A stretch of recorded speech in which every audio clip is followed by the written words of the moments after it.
Hello and welcome back to another episode of Faith and Freedom. I am Garrett Kane. I am a Christian libertarian, and the purpose of this show is twofold. One is I hope that libertarians will consider the person of Jesus Christ. And as one of my good brothers says, you have to decide which of the three L's the person of Jesus Christ is. He's either a lunatic, liar, or Lord.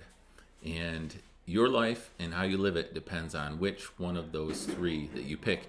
And I would go with the very last ladder in Lord. And there are a lot of events. We are in the season of Advent, awaiting the coming of Jesus Christ as Lord as a baby, and that's an important event in the person of Jesus Christ. But I think the thing that seals the deal between lunatic, liar, or Lord is Easter, the resurrection. There have been a lot of people who have claimed to be God or to speak for God, and so far none of them have been dead for 3 days and come alive and had eyewitnesses to both the death and resurrection account to prove the fact.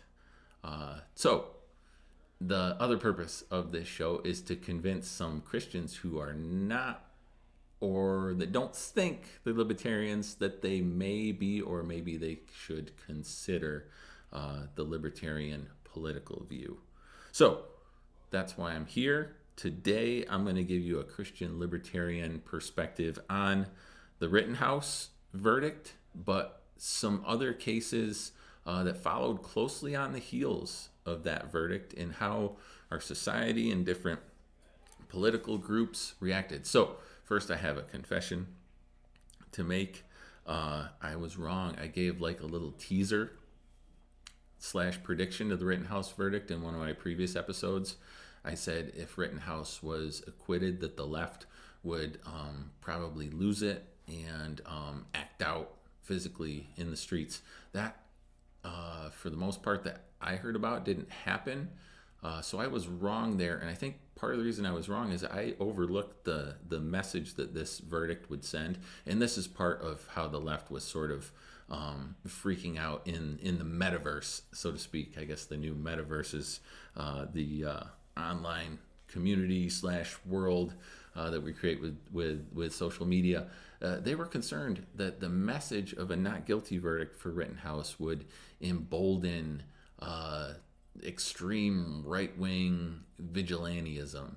I think that's totally wrong, but I think the message that it did send was that people have the right to bear arms, which that's in our Constitution, and that they can defend their property or property in their towns or the towns of their relatives, which in fact Rittenhouse did have family in Kenosha. That's part of the reason he claimed to travel there. That we have the right to do that. We have the right to defend ourselves and private property. So perhaps that was part of the reason that you didn't see demonstrations in the streets. And so the general reaction among society was just absolute political tribalism in terms of the reaction, right? So everybody had access to the same information. I have the feeling that some people didn't actually take the time to look at the actual information, like the trial and the evidence that was presented in the trial. They just relied on their go-to media decisions or just the opinions of their friends or the talking heads that they respected and just parroted that information, right? So it was left was, oh, this is a miscarriage of justice and this kid is a murderer and he deserves to be locked up, where the right's opinion was he was within his right to defend himself. The shootings were self-defense, and I tend to come down on that side of our justice system isn't perfect, but I think out of all the issues we have in our quote unquote system of three branches of government, I think the justice system is probably the least of our worries. I think the executive branch is probably number one, just considering the power that we've ceded to that. But the legislative branch are the ones that have created mountains and mountains of laws that muddle and confuse the judicial branch that has to deal with people violating the laws that the legislative branch creates. So anyway, I think, like I said, the justice system isn't perfect, but we have to just concede that was the decision, and we're going to have to live with that. But I think what was interesting is the same day as the Rittenhouse verdict in Kenosha was released, we had a very similar, not I guess not very similar, but I'm talking about Andrew Coffey the Fourth. So this is down in Florida, and this kind of had undertones of the Breonna Taylor case, where the police were executing what seemed to be, I don't know if it was a no-knock raid, but it was an early morning SWAT team tactical police raid on a property, and it was all under the auspices of drug activity. And I've spoken before on the war on drugs, and I'm not going to regress to that, besides to say that it's a terrible failure, and we have to reconsider how we deal with the problem of addiction and drug use in this country. But both the Breonna Taylor case and this Richard Coffey the fourth case took place, the incidents that were brought into question in court took place under one of these violent police raids on a property that was suspected of drug activity. So it was a 5 a.m. raid. The police busted into the house, supposedly through this man's bedroom window. He was confused. He claimed that he didn't hear the police announce themselves.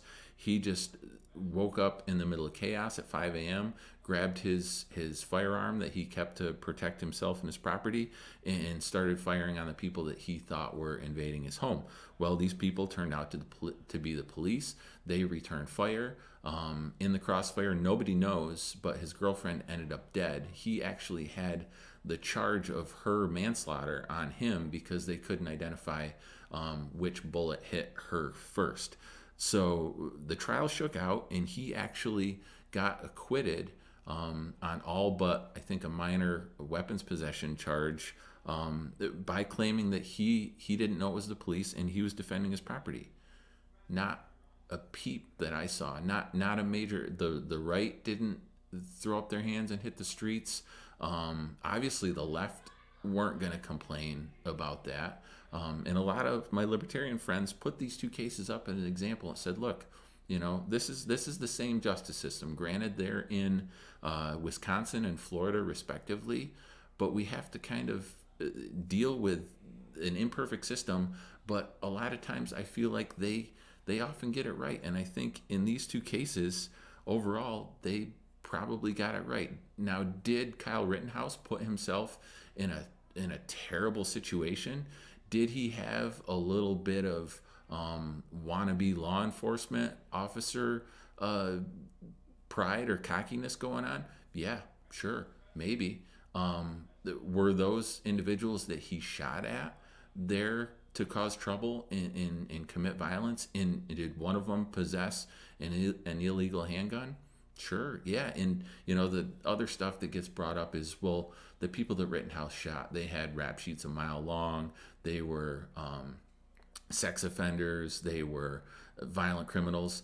You know what? That's great. That's fun facts. But in terms of when it comes down to the case of whether Kyle Rittenhouse shot in self-defense or not, none of that matters. Neither does how far Rittenhouse traveled or why he was there. All that really matters in that case is the scene between those three or four parties, between Rittenhouse, the people that were engaging him, and the people that he fired on. All their background stuff in a court of law really shouldn't and doesn't come into play. So there's another case too that followed shortly on the heels of that, and this was the Ahmaud Arbery shooting in Brunswick, Georgia. And the suspects involved in the shooting, this was all captured on cell phone camera, were Greg and Travis McMichael and William Roddy Bryant. So this young man, Arbery, was captured on surveillance footage on private property that he didn't have permission to be on. It was a construction job site. And he was also seen jogging around the neighborhood the day that he was killed. And these two father and son folks took it upon themselves to follow him in their truck, and they eventually chased him down in their vehicle, got out of the vehicle, confronted him with a shotgun. Arbery, as far as I know, wasn't murdered or wasn't armed, but he ended up shot. So the verdict in that was that, yeah, these guys took it too far. Justice was not. It wasn't their job to take justice that far. They did have a right to attempt a citizen's arrest, as we all do if we see a crime in progress, but you don't have the right to take it as far as they did, was the court's decision. So they were convicted, and there's an appeals process, and it looks like they're going to go through with that.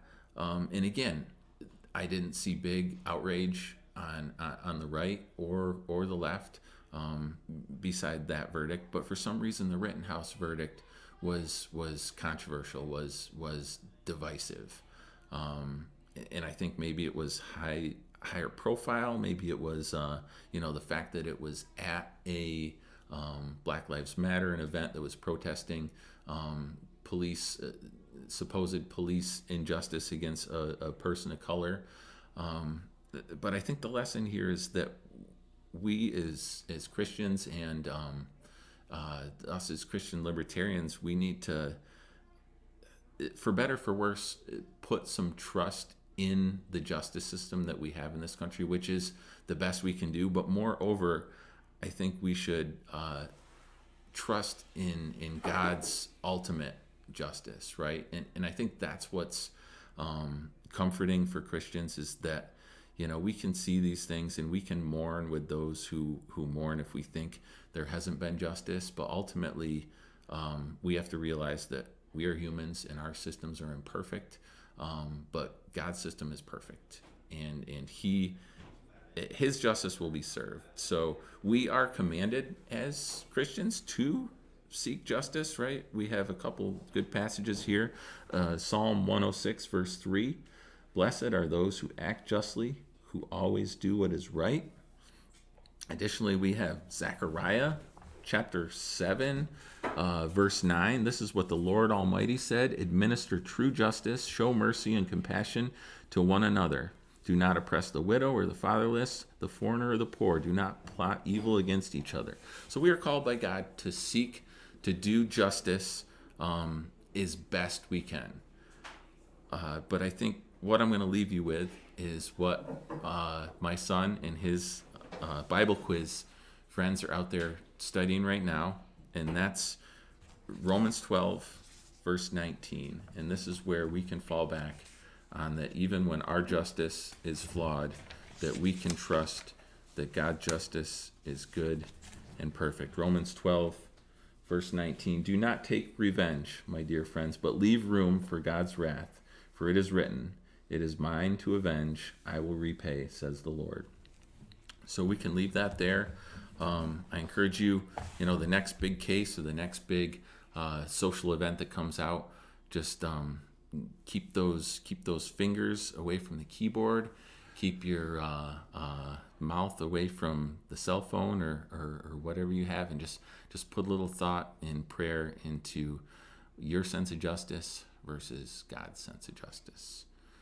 Thanks for joining me. I'll see you the next time on Faith and Freedom.